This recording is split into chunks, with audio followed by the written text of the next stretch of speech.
O tema, irmãos, que nós exploraremos nesta noite é o seguinte: servir a Deus conforme sua palavra nesse mundo é nadar contra a correnteza. Contudo, é o que Ele espera de nós e Ele nos dará forças para isso. É um tema um pouco longo. Eu vou repeti-lo algumas vezes durante a mensagem, mas mais uma vez, nesse momento, eu quero dizer o tema, quero repeti-lo aqui. Servir a Deus conforme sua palavra nesse mundo é nadar contra a correnteza. Contudo, é o que Ele espera de nós e Ele nos dará forças para isso. A história seria diferente se Daniel, na Babilônia, ao invés de decidir firmemente não se contaminar com as finas iguarias do rei e com o vinho que ele bebia, dissesse: isso é só comida e bebida, o que importa é o meu coração, e Deus sabe o que está lá dentro. Será que Daniel, como é a realidade, agradaria a Deus e inspiraria tantas pessoas no decurso da história, se a sua atitude tivesse sido diferente? A história seria diferente se Sadraque, Mesaque, Abednego, ao invés de se posicionarem como fizeram, correndo o risco de morte na fornalha de fogo ardente, dissessem: vamos nos prostrar diante da estátua, somente para escaparmos da morte. Afinal, se morrermos, não poderemos mais servir a Deus e pregar sua palavra aqui na Babilônia. Será que eles, como é a realidade no decurso dos séculos e dos milênios, agradariam a Deus e inspirariam tantas pessoas no decurso da história? A história seria diferente se Daniel, muitas décadas depois, ao invés de continuar orando como fazia, com as janelas abertas em direção a Jerusalém, por medo do decreto real, por medo de ser lançado na cova dos leões, mudasse de atitude, fechasse a janela ou dissesse: vou orar só em espírito, sem manifestar devoção a Deus externamente. Afinal, quem precisa ouvir minha oração a Ele e ver que eu estou orando? As pessoas não precisam saber que eu oro e que eu sirvo a Deus. Será que ele, como é a realidade, através dos séculos e dos milênios, agradaria a Deus e inspiraria tantas pessoas no decurso da história? Servir a Deus conforme sua palavra nesse mundo, sim, é nadar contra a correnteza. Contudo, é o que Ele espera de nós, e Ele nos dará forças para isso. E nós veremos esta verdade por meio de duas outras afirmações. Eu passo a primeira afirmação. Não parece, mas é isso mesmo. Os adversários querem, no fundo, atentar contra os planos de Deus. Não parece, em muitos momentos, mas é isso mesmo. Os adversários querem, no fundo, atentar contra os planos de Deus. No último sermão que vimos em Esdras, percebemos a alegria que no meu entendimento prevaleceu a melancolia, o saudosismo. Quando o altar foi reconstruído e os fundamentos do templo foram estabelecidos. E ali houve muita alegria. Aquela geração que retornou da Babilônia, uma nova geração, quem sabe terceira geração daqueles que foram primeiro para lá. Eles retornaram, embora não conhecessem de vivência Jerusalém, o templo, a vida na terra prometida. Eles conheciam por testemunho dos pais, dos antigos, aquilo que Deus havia prometido, aquilo que Deus havia feito, os profetas, e por que é que eles estavam alargando o exílio. E agora eles haviam retornado. E eles estavam decididos a fazer o melhor que eles pudessem, a servirem a Deus de todo o coração. E a alegria ao ver o altar e ao ver os fundamentos do templo. Mas as adversidades não demoraram a sobrevir. Vejam o início do texto, capítulo 4, versículo de número 1. O texto diz o seguinte: ouvindo os adversários de Judá e Benjamim, que os que voltaram do cativeiro edificavam o templo ao Senhor, Deus de Israel, chegaram-se a Zorobabel e aos cabeças de famílias e lhes disseram: deixai-nos edificar convosco, porque como vós buscaremos a nosso Deus? Como também já lhe sacrificamos desde os dias de Esaradom, rei da Assíria, que nos fez subir para aqui. Porém, Zorobabel, Jesua e os outros cabeças de famílias lhes responderam: nada tendes conosco na edificação da casa a nosso Deus. Nós mesmos, sozinhos, a edificaremos ao Senhor, Deus de Israel, como nos ordenou Ciro, rei da Pérsia. Até o versículo de número 3. Percebam, irmãos, que o versículo 1, Esdras, escrevendo o seu livro, no versículo 1 ele apresenta esta oferta como oferta feita por adversários,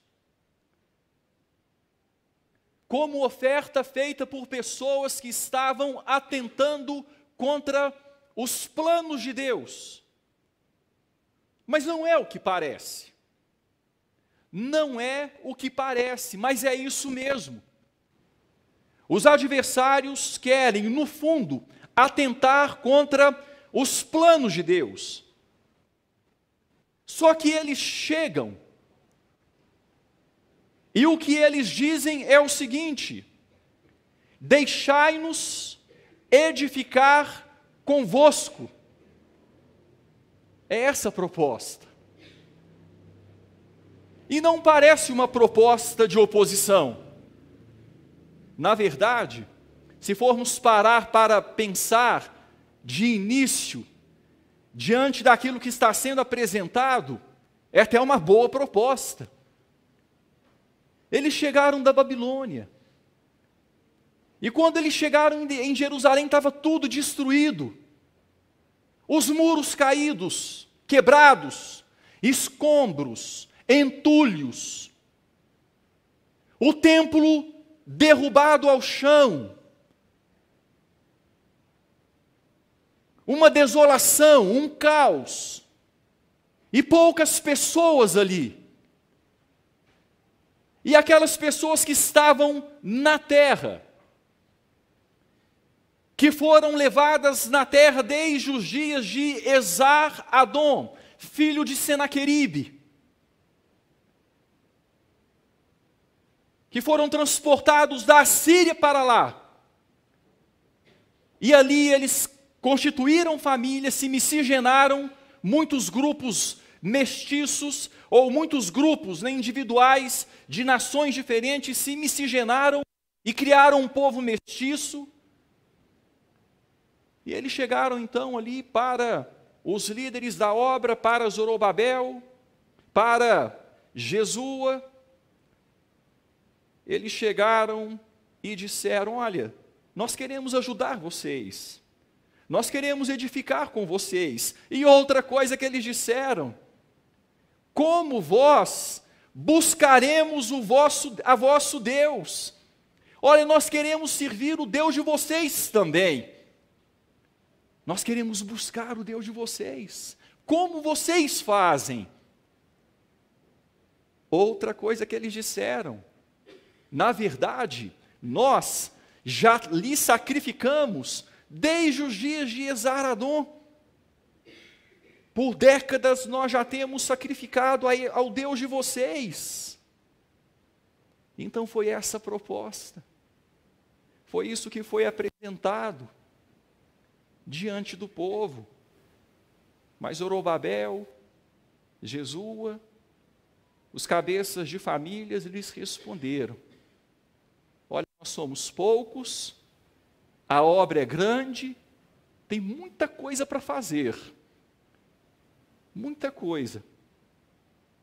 Mas vocês não têm conosco parte na edificação da casa a nosso Deus.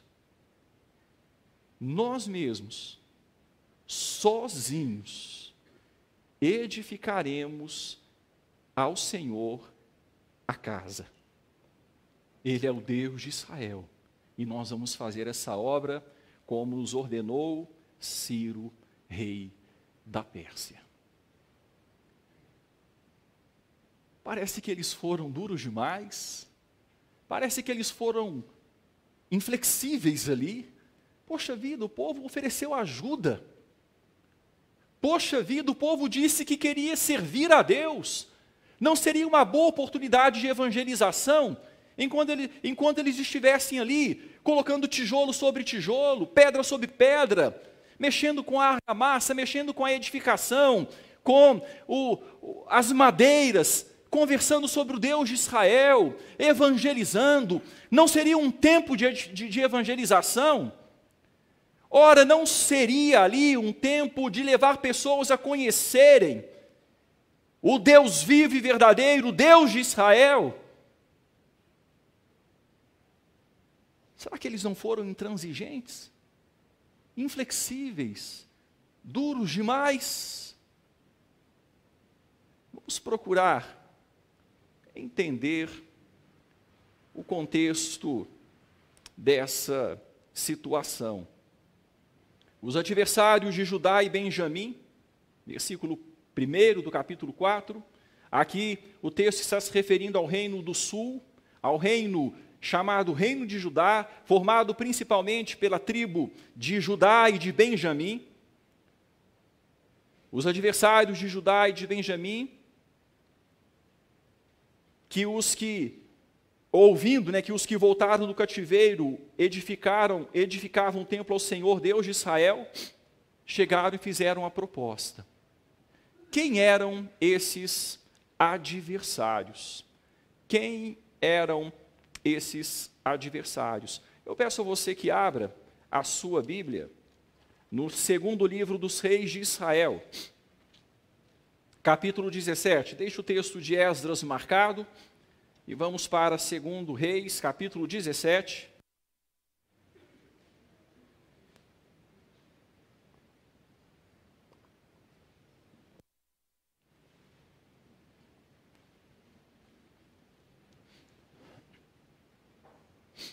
Em 2 Reis 17, nós temos o relato da queda do Reino do Norte, o reino de Israel, quando foi levado ao cativeiro, ao exílio pela Assíria.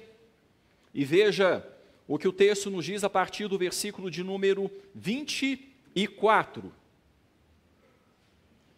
O rei da Assíria trouxe gente de Babilônia, de Cuta, de Ava, de Amate e de Sefarvaim, e a fez, nessa gente, habitar nas cidades de Samaria, em lugar dos filhos de Israel. Tomaram posse de Samaria e habitaram nas suas cidades. A princípio, quando passaram a habitar ali, não temeram o Senhor. Então mandou o Senhor para o meio deles leões, os quais mataram a alguns do povo. Pelo que se disse ao rei da Assíria: as gentes que transportaste e fizeste habitar nas cidades de Samaria, não sabem a maneira de servir o Deus da terra. Por isso, enviou ele leões para o meio delas, os quais as matam, porque não sabem como servir o Deus da terra. Então o rei da Síria mandou dizer: levai para lá um dos sacerdotes que de lá trouxestes, que ele vá e lá habite, e lhes ensine a maneira de servir o Deus da terra. Foi, pois, um dos sacerdotes que haviam levado de Samaria, e habitou em Betel, e lhes ensinava como deviam temer o Senhor. Então aqui o texto começa a contar a origem deste povo, inicialmente em Samaria, no Reino do Norte. Um povo que foi levado para lá, um povo de diversas origens, e Deus enviou leões porque eles estavam na terra e não sabiam servir, não serviam ao Senhor. Um sacerdote foi levado para ensinar o povo a temer o Senhor. Ok, vamos continuar. O versículo de número 29. Porém, cada nação fez ainda os seus próprios deuses nas cidades em que habitava, e os puseram nos santuários dos altos que os samaritanos tinham feito. Então, olha o que estava acontecendo, gente. Eles estavam sendo ensinados a temer ao Senhor, mas eles não abandonaram as crenças antigas, correto? Era uma crença misturada. Era uma adoração sincretista. Eles estavam servindo ao Senhor por conveniência, mas continuaram servindo os seus deuses de origem. E vejam agora a continuação do texto. Os de Babilônia fizeram Sucote e Benote, os de Cusa fizeram Nergal, os de Amate fizeram Azima, os aveus fizeram Zibás e Tartaque, os sefarvitas queimavam seus filhos a Adrameleque e a Anameleque, deuses de Sefarvaim, mas temiam também ao Senhor. Dentre os do povo constituíram sacerdotes dos lugares altos, os quais oficiavam a favor deles nos santuários dos altos, de maneira que temiam o Senhor e ao mesmo tempo serviam os seus próprios deuses, segundo o costume das nações dentre as quais tinham sido transportados. Então era assim que estava acontecendo. E veja só o que diz o versículo seguinte: até aos dias de hoje. Até aos dias de hoje, fazem segundo os antigos costumes, não temem o Senhor, não fazem segundo os seus estatutos e juízos, nem segundo a lei e os mandamentos que o Senhor prescreveu aos filhos de Jacó, a quem deu o nome de Israel. Era uma prestação de culto por conveniência. Quando o texto fala até os dias de hoje, o texto está nos levando até a queda do Reino do Sul. O texto está nos levando até esse tempo aqui. E o que a palavra está então nos mostrando é que pode não parecer, mas é isso mesmo. Os adversários querem, no fundo, atentar contra os planos de Deus. E nós precisamos ser sérios, precisamos entender essa realidade, e precisamos entender o perigo do sincretismo. Sincretismo para Deus não serve. Misturar crença, servir a Deus, mas ser conivente com outros cultos, servir a Deus, mas andar lado a lado com alguém que não serve e dizer que não tem nada a ver. Ouve, ó Israel, o Senhor vosso Deus é o único Senhor. Amarás, pois, o Senhor teu Deus de todo o teu coração, de toda a tua alma, de toda a tua força, de todo o teu entendimento. Estas palavras que hoje te ordeno estarão sempre diante de ti, e tu as inculcarás a teus filhos. O Senhor, vosso Deus, é o único Senhor. E quando o mundo chega de forma sutil, propondo um sincretismo, vamos caminhar juntos, nós oferecemos nossa ajuda, nós queremos edificar a casa de Deus com vocês, e vamos servir a esse Deus com vocês, assim como já temos servido, desde que chegamos aqui. Mas não era um serviço agradável ao Senhor, era um serviço misturado, sincretista. E Deus exige exclusividade.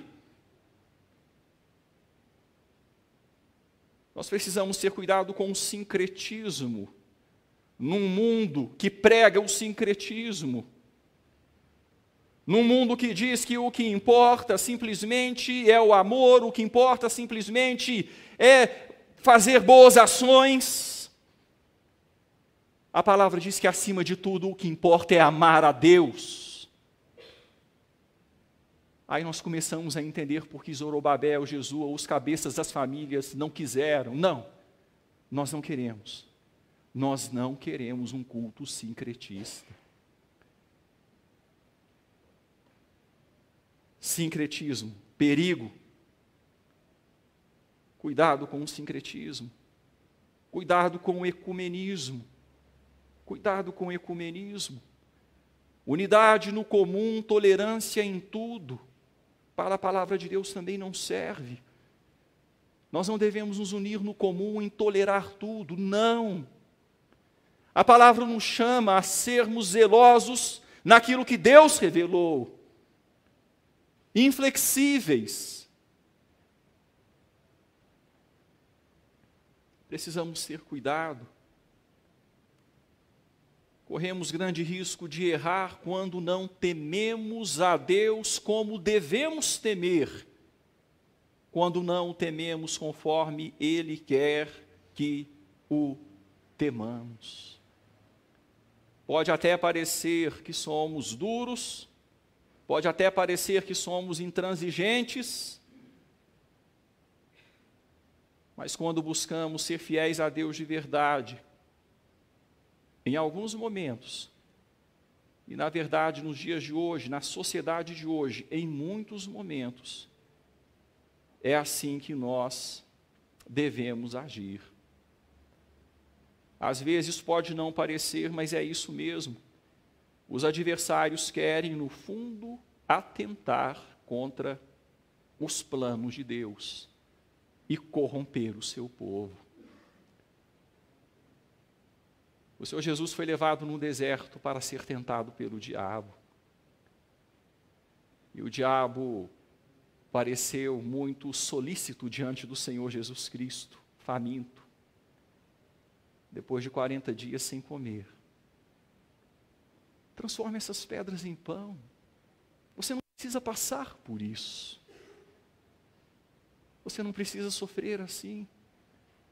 Você não precisa se sacrificar assim. Parecia muito solícito ali. O diabo mostrou ao Senhor, em um golpe de vista, em uma visão, os reinos, as glórias da terra, as riquezas da terra. Tudo isso te darei. Tudo isso te darei. Você só tem que se prostrar diante de mim e me adorar. É muito simples. Para que passar por isso?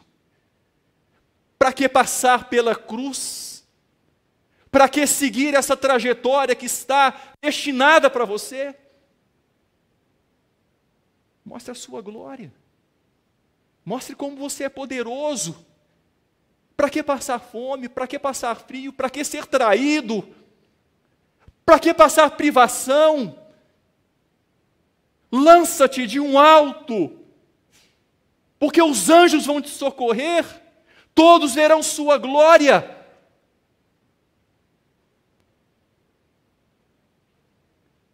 Parecia muito solícito. O que ele queria, no fundo, era atentar contra os planos de Deus. Servir a Deus conforme sua palavra nesse mundo é nadar contra a correnteza. Em alguns momentos nós precisaremos andar sozinhos, rejeitar ajuda, rejeitar ofertas. Em alguns momentos será necessário para não corromper a nossa fé, para não corromper o nosso temor ao Senhor. Contudo, Deus nos dará forças para isso. O adversário quer, no fundo, atentar contra os planos de Deus. Essa é a primeira afirmação. Eu quero passar para a segunda afirmação. Na fidelidade a Deus está a segurança do servo, ainda que essa fidelidade lhe seja a causa de dificuldades. Na fidelidade a Deus está a segurança do servo, ainda que essa fidelidade lhe seja a causa de dificuldades. Percebam que diante da posição de Zorobabel, Jesua, os cabeças das famílias, Esdras ainda não estava aqui, ele demoraria um pouco. O livro de Esdras cobre um período histórico longo, começando com Ciro, Dario, passando por Assuero ou Xerxes, Artaxerxes, outros. É um livro que cobre um grande período histórico dentro do Império Persa. Vejam como prossegue o texto no versículo 4. Então, as gentes da terra fizeram o quê, irmãos? Eles começaram a mostrar para o que é que tinham vindo. Na verdade, eles não queriam de fato ajudar. Como a ajuda foi negada, eles começaram então a desanimar o povo. Eles começaram a mostrar a cara. As gentes da terra começaram a desanimar. As gentes da terra desanimaram o povo de Judá, inquietando-o no edificar. Você já tentou trabalhar com alguém te importunando ali? Já tentou estudar com alguém falando na sua cabeça? Já tentou exercer alguma tarefa que precisa de esforço, de raciocínio? Com o vizinho do seu lado, né, a casa do lado com um som alto e uma música horrível. Atrapalha. E aquele povo estava tentando ali edificar, e as gentes da terra começaram a desanimar, inquietando o povo no edificar. Começaram a falar palavras de desânimo, palavras de desincentivo. E não ficou nisso. Vocês se lembram lá do livro de Números, quando quando o povo de Israel saiu do Egito e estava avançando para a terra da promessa, e o povo de Deus já estava obtendo vitórias, e o povo de Deus chegou diante de determinado reino, e um rei chamado Balaque mandou alugar um profeta chamado Balaão para amaldiçoar o povo de Deus. Se lembram dessa história? O texto diz que aqui aconteceu algo semelhante. Veja o versículo 5. Alugaram contra eles conselheiros, profissionais da área, para frustrar os planos. Alugaram contra eles conselheiros para frustrarem o seu plano todos os dias de Ciro, rei da Pérsia, até o reinado de Dario, rei da Pérsia. Eles investiram dinheiro, eles pagaram gente para frustrar, para espalhar percevejo na estrada, para furar pneu, coisas assim. É só um exemplo aqui, tá, gente? Mas coisas assim para atrapalhar a obra.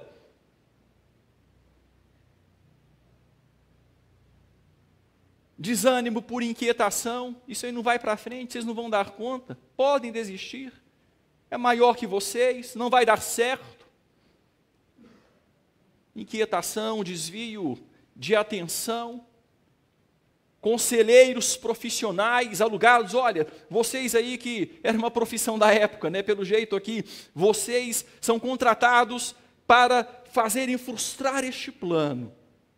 Ajuda profissional. É o gabinete do terror. De início, sutileza, sagacidade, depois tormento, desânimo, importunação, investimento financeiro. Na fidelidade a Deus está a segurança do servo, ainda que essa fidelidade lhe seja a causa de dificuldades. As dificuldades estavam causando, a fidelidade estava causando a dificuldade. Mas da mesma forma como quando Balaão foi alugado para amaldiçoar o povo, não deu certo. Não deu certo. Contra o povo de Deus não vale encantamento. Não vale. Irmãos, então aqui tem esse quadro apresentado nos versículos 4 e 5 por Esdras. E a partir do versículo 6 nós precisamos ler o texto com muita atenção. E eu sigo uma interpretação deste texto, conforme aqueles que dizem que aqui Esdras, que estava muito adiante, historicamente falando, abre como que um parêntese aqui, para mostrar que esta é a regra. O mundo se levantando contra os planos de Deus. A fidelidade causando dificuldade. E aqui nós vamos ver, então, Esdras deixando o tempo presente aqui, e aqui o tempo presente era o tempo de Ciro, e depois o tempo de Dario, e Esdras avançando para o tempo de Assuero, lá da rainha Ester, ou Xerxes, Artaxerxes, já do seu tempo, do tempo de Esdras. Vejam, então, como que um parêntese, olha, essa realidade, é sempre assim, aconteceu isso aqui, está acontecendo aqui e aconteceu depois. É sempre dessa forma. Vejam o versículo 6. No princípio do reinado de Assuero, escreveram uma acusação contra os habitantes de Judá e de Jerusalém. Eles se levantaram contra o povo que estava edificando também no princípio do reinado de Assuero. Como eu já disse, da rainha Ester. Oposição teimosa, rebelde contra Deus. Versículo 7. E nos dias de Artaxerxes, rei da Pérsia, Bislão, Mitredate, Tabeel e os outros seus companheiros lhe escreveram. A carta estava escrita em caracteres aramaicos e na língua siríaca. Mais uma vez, agora nos dias de Artaxerxes. E a partir do versículo 8, mais uma vez, uma terceira situação.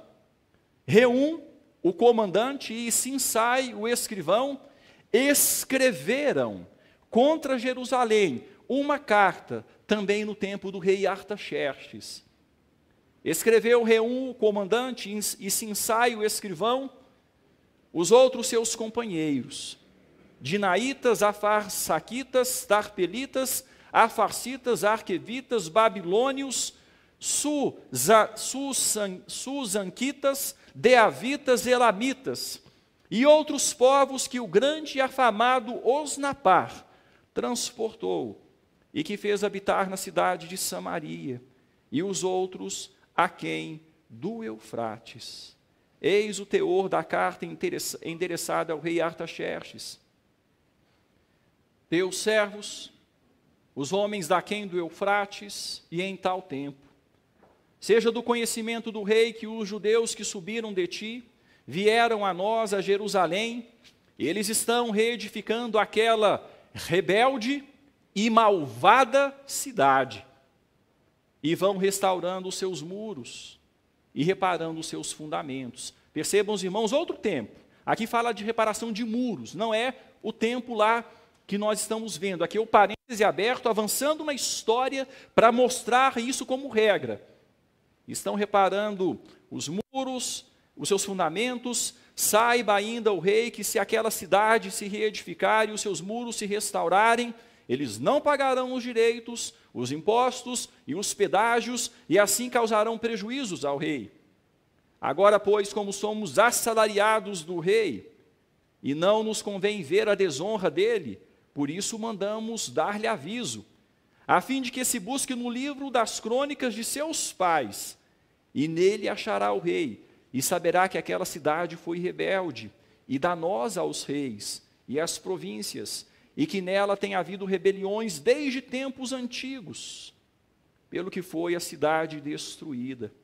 Nós, pois, fazemos notório ao rei, que se aquela cidade se reedificar, e os seus muros se restaurarem, sucederá que não terá a posse das terras deste lado do Eufrates. Até aqui o versículo 16 por hora, irmãos, eu quero ressaltar aqui rapidamente a carta que foi enviada, contando parte da história de forma enviesada, contando parte da história, omitindo outras partes, mas nesta parte, querendo difamar a cidade de Jerusalém, o povo de Jerusalém, e falando para o rei: olhe, consulte nas crônicas, veja a história, e o senhor vai perceber que essa cidade é perigosa, esse povo é perigoso. E se o senhor permitir que eles continuem, eles vão se rebelar. Você estará criando uma cobra para picar você daqui a pouco. Vejam a partir do versículo 17 até o versículo 22. Então respondeu o rei a Reum, o comandante, a Sinsai, o escrivão, e a seus companheiros que habitavam em Samaria, como os restantes que estão além do Eufrates. Paz. A carta que nos enviaste foi distintamente lida na minha presença. Ordenando eu, buscaram e acharam que de tempos antigos aquela cidade se levantou contra os reis, e nela se tem feito rebeliões e motins. Também houve reis poderosos sobre Jerusalém, que da além do Eufrates dominaram em todo lugar, e se lhes pagaram direitos, impostos e pedágios. Agora, pois, dai ordem a fim de que aqueles homens parem o trabalho, e não se edifique aquela cidade, a não ser com autorização minha. Guardai-vos, não sejais remissos nessas coisas, porque há de crescer o dano em prejuízo dos reis. Até o verso 22 por hora. Irmãos, então aquela carta enviesada fez com que o rei fizesse uma pesquisa, e de fato o rei encontrou ali algumas informações que ele considerou perigosas. Ali já havia, historicamente falando, acontecido situações de levantes, de motins, de rebeliões, quando Senaqueribe, por exemplo, tentou invadir o reino de Judá, e Ezequias orou a Deus, e resistiu a Senaqueribe. Da noite para o dia, uma praga da parte de Deus matou 185.000 soldados assírios.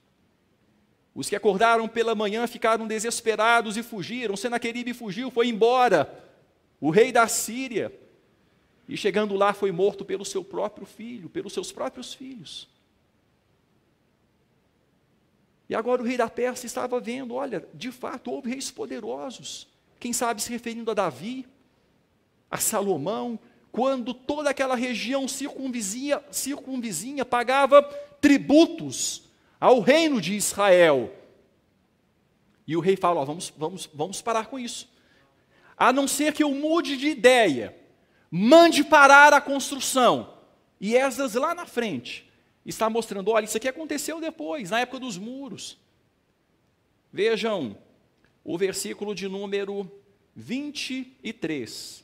Depois de lida a cópia da carta do rei Artaxerxes perante Reum, Sinsai, o escrivão e os seus companheiros, foram eles apressadamente a Jerusalém, aos judeus, e de mão armada os forçaram a parar com a obra. Fecha parênteses. Então aqui, essa informação que Esdras traz, de outro tempo, fecha parênteses. Olha, o mundo sempre se levanta contra a obra de Deus. Aconteceu na época de Assuero também, aconteceu na época de Artaxerxes, aconteceu em outras épocas. Agora, vamos voltar para o tempo presente. Vamos voltar lá para o versículo de número 5. Alugaram contra eles conselheiros para frustrarem o seu plano, todos os dias de Ciro, rei da Pérsia, até o reinado de Dario, rei da Pérsia. Versículo 5, ok, irmãos? Tira o parêntese. Vamos voltar agora para o versículo 24, continuando a história. Versículo 24, vamos lá? Vamos ler juntos?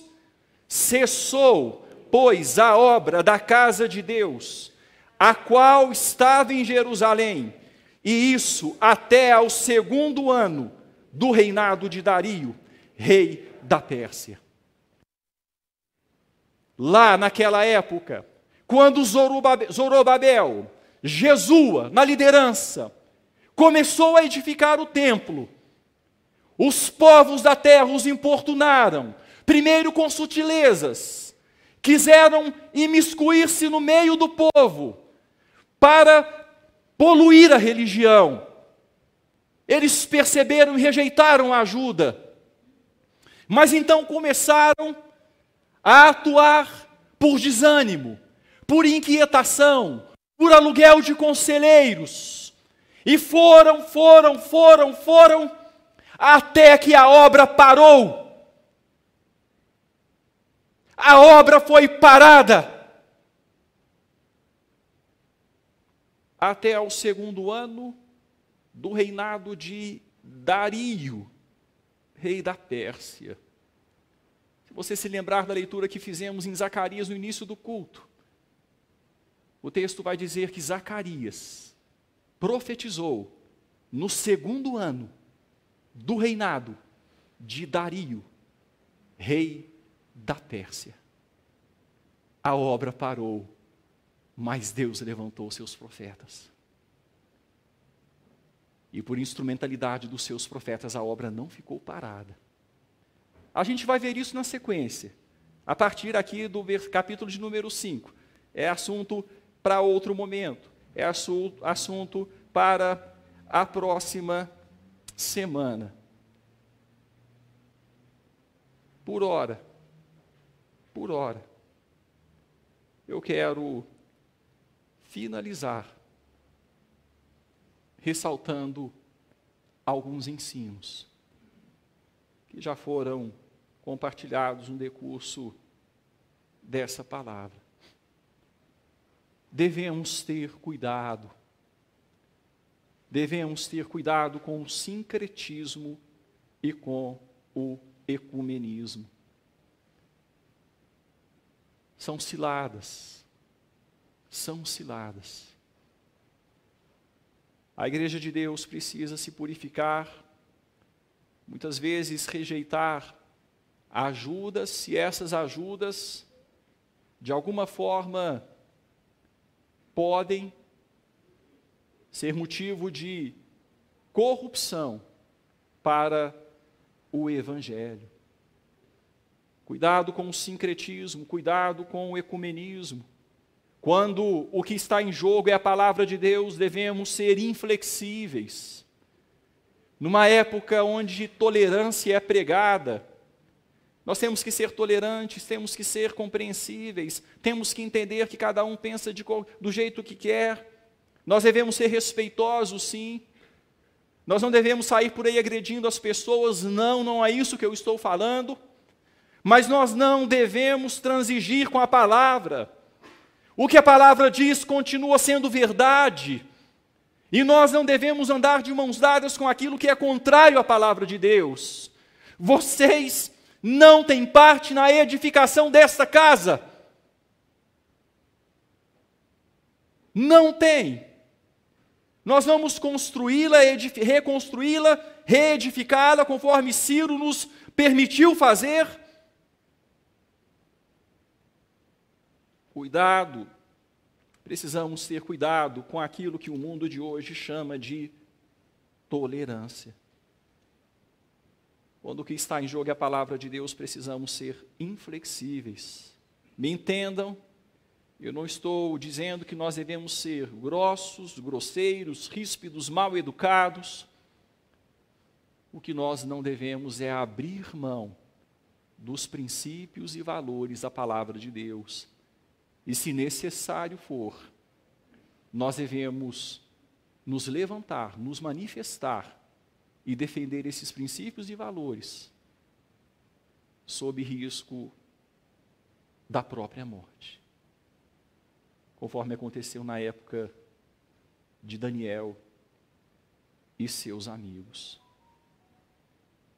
Ou amamos a Deus acima de todas as coisas, de todo o coração, alma, força, entendimento, ou não o amamos de forma alguma. O amor a Deus não deve ser relaxado, deve ser o primeiro e grande amor da nossa vida.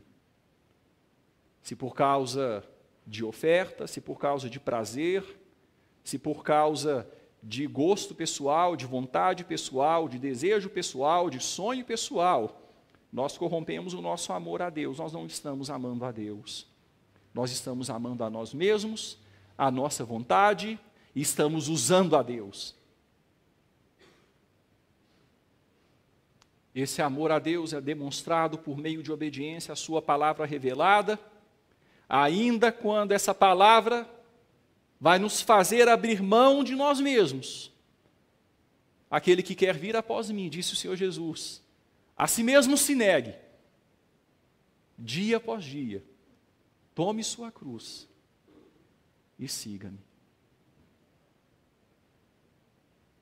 Jamais devemos abrir mão da fidelidade a Deus, ainda que por causa dela corramos o risco de passar por dificuldades. É na fidelidade a Deus que está a segurança do servo. E quando eu digo que é na fidelidade a Deus que está a segurança do servo, eu digo aos olhos de Deus, segurança eterna. E é isso que nós devemos esperar. É na fidelidade a Deus que está a segurança do servo. Não há lugar mais seguro do que o centro da vontade de Deus. Não há lugar mais seguro. Foi assim que Sadraque, Mesaque e Abednego responderam. Se o Deus a quem servimos, quiser nos livrar, Ele vai nos livrar. Mas se Ele não quiser nos livrar, nós seremos lançados na fornalha de fogo ardente. Mas nós não queremos abrir mão de estarmos seguros aos olhos dEle. E a segurança aos olhos de Deus tem a ver com a fidelidade, tem a ver com a obediência. Servir a Deus conforme sua palavra neste mundo, sim, é nadar contra a correnteza. Contudo, é o que Ele espera de nós, e Ele nos dará forças para isso. No Getsemane, o Senhor Jesus foi o nosso maior exemplo, de quando Ele, já antecipando as dores, já vivenciando, melhor dizendo, as dores do seu sacrifício, Ele disse: Pai, está difícil, mas não faça a minha vontade, e sim a tua. Ele estava seguro, porque estava no centro da vontade de Deus.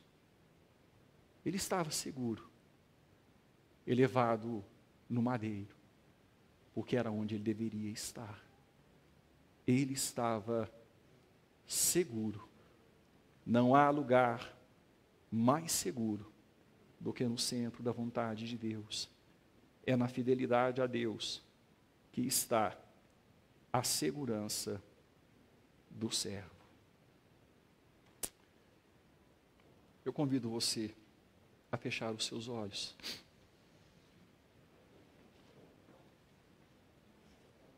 Eu tenho certeza, meu irmão, minha irmã, tenho certeza que se de fato você quer viver para servir a Deus, conforme sua palavra, não servir a Deus conforme você acha que deve ser, ou que alguém disse que deve ser, não. Mas se você quer servir a Deus conforme sua palavra, nesse mundo, eu tenho certeza que você, assim como eu, havemos de nadar contra a correnteza. Não tem outro caminho. Servir a Deus conforme sua palavra neste mundo é nadar contra a correnteza. Mas é o que Ele espera de nós. Ele nos dará forças para isso.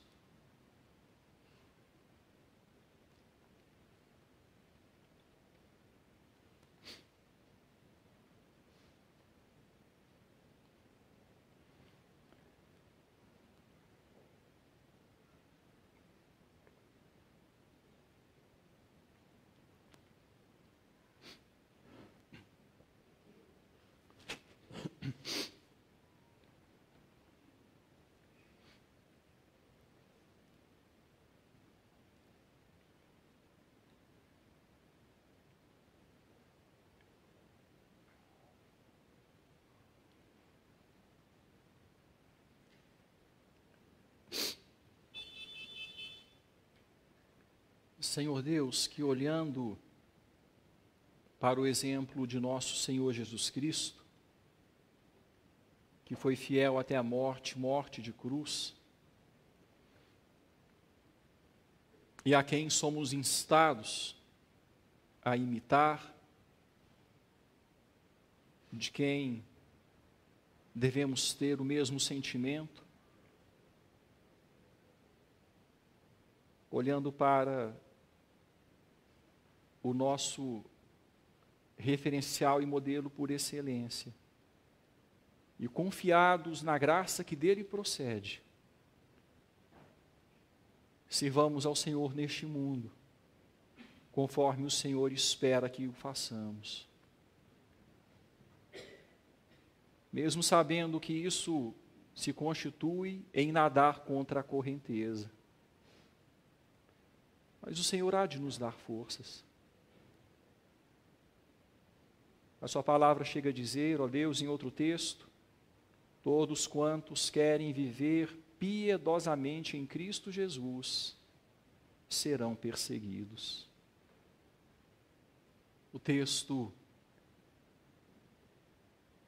é bem amplo, o texto não apresenta exceções, o texto diz que todos quantos querem viver piedosamente em Cristo Jesus. Ó Deus, a perseguição então é uma realidade. Ajuda-nos, ó Deus, a passar por ela quando ela vier, sem comprometer a nossa fé. Ajuda-nos, ó Deus, a nos manter de pé diante das ofertas, decidindo firmemente não nos contaminar. Ajuda-nos a não olhar para o nosso comodismo, ajuda-nos a não olhar, ó Deus, para o que é colocado diante de nós como vantagem. Ajuda-nos a entender que se estamos com o Senhor, somos maioria. E ainda que os desafios sejam grandes, é na força do Senhor que o faremos. Que os faremos, que os completaremos, segundo o Senhor espera de nós. Ajuda-nos a olhar para o nosso Mestre, entender que vida na terra é vida de luta. Mas que essa luta não precisa tirar a nossa paz e a nossa alegria, porque o nosso Senhor já venceu por nós. E é na fé colocada nele que nós devemos prosseguir. Tende bom ânimo. No mundo passais por aflições, mas vocês podem ter paz em mim. Tende bom ânimo. Eu venci o mundo. Ajuda-nos, Pai. No meio de uma sociedade onde vemos com tristeza, em tantas nações, em tantos lugares, igrejas morrendo, porque comprometeram a fé.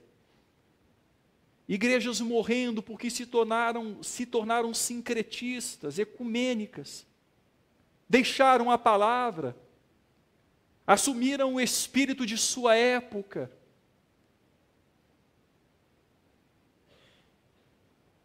Ajuda-nos, ó Deus, a nos manter fiéis à sua palavra. Firmes, ó Deus, na fé, na fidelidade. Ajuda-nos, Senhor. E perdoa-nos quando somos fracos. Perdoa-nos. E livra-nos, ó Deus, livra-nos do destino de Judas, que vendeu o Senhor por algumas moedas. Livra-nos, Pai. E que as lutas mostrem que, de fato, as perseguições mostrem que, de fato, o Senhor é o nosso primeiro amor. Assim nós oramos, ó Deus, com gratidão e louvamos ao Senhor pela sua palavra. Em nome do Salvador, a quem queremos servir com a vida e a quem queremos refletir, glorificar com a nossa história. Amém.